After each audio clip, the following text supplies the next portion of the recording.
All right, now we have something really worth a hoot for you. The L.A. Times did a story in its editions yesterday about a Brookings Institution report, and the headline is, California leads the nation in green jobs, study says. Yeah, now, of course California would lead the nation. We're the largest state, by far, in population. So we lead the nation in all job categories, mostly. True. So it's kind of silly.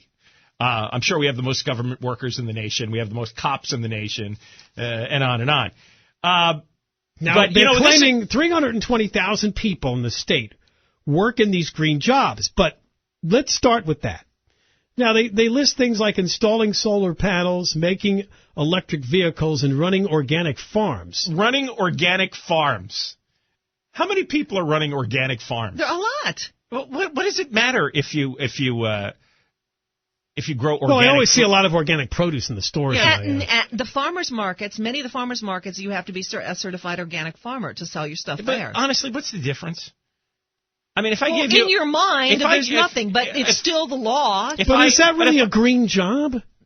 I don't really... Well, that's what I'm telling you, Ken. How is that different than the guy growing asparagus, who's not an organic farmer? That's a green job, too. Why is the organic one green and the not organic one not? That's what I'm saying, too. We're all in agreement here. What's the difference? If you're growing fruit I thought or you meant vegetables... what's the difference between regular vegetables and organic vegetables? No, I know there's a difference. There's no pesticides. I don't think anybody can taste the difference.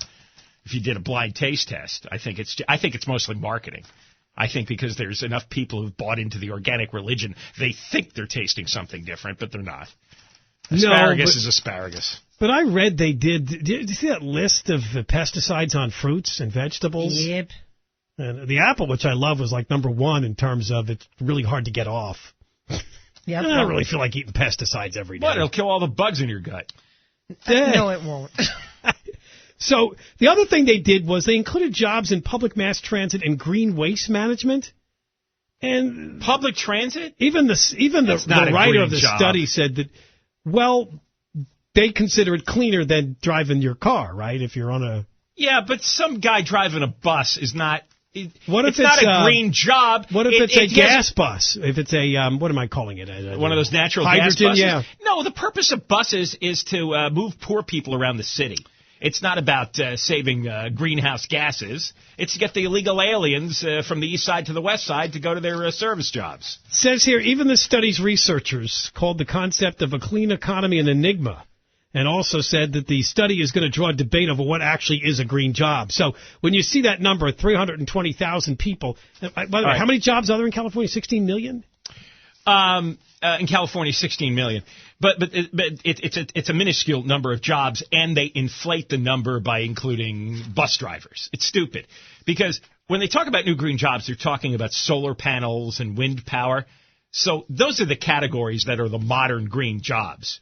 You can't look at a guy who's been driving a bus for 40 years and saying, you know what, he's got a green job over there. That doesn't count. Or some guy growing organic apples or whatever the hell he's growing. Here's the truth about the green jobs. There's hardly any of them in Los Angeles. But I tell you, this woman, Tiffany Sue, wrote one of the funniest paragraphs. John loves because this one. And by the way, in L.A., they're claiming there's about 90,000 green jobs in the L.A. metropolitan area. Because she's doing journalism, right? And journalism means you don't question anything. You just re-report what somebody else has given you. So she just took the Brookings report and went for the bait. She writes, in Los Angeles, some of the smallest segments are also the fastest growing. The metro area's wind power sector grew 37% a year. Wow. Between 2003 and 2010. Wow, he said again. Yeah, can you imagine that? 37% a year for 7 straight years. And then the rest of the sentence. From 5 workers to 45. That's it. There were 5 workers in 2003. There were 45 in 2010. How many times have we told listeners about the power of using percentages? Yes, in Los Angeles, the wind power sector grew 37% a year for 7 straight years. Why, we went from 5 jobs to 45 jobs. Look how green energy is transforming our economy. There's 40 extra people working for the wind power sector.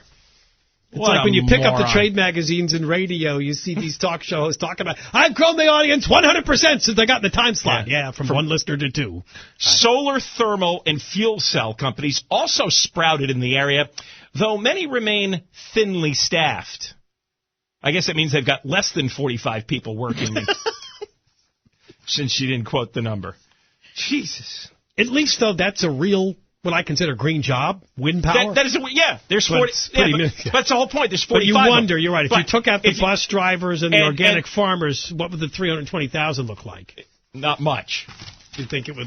So what they do is they come up with a bogus study. They artificially inflate the number and say, yes, we know this is controversial. There'll be a lot of debate. It's not controversial. You guys are lying. You guys are lying to create some kind of momentum for an industry that almost does not exist. All right, when we come back, now the UC systems hit.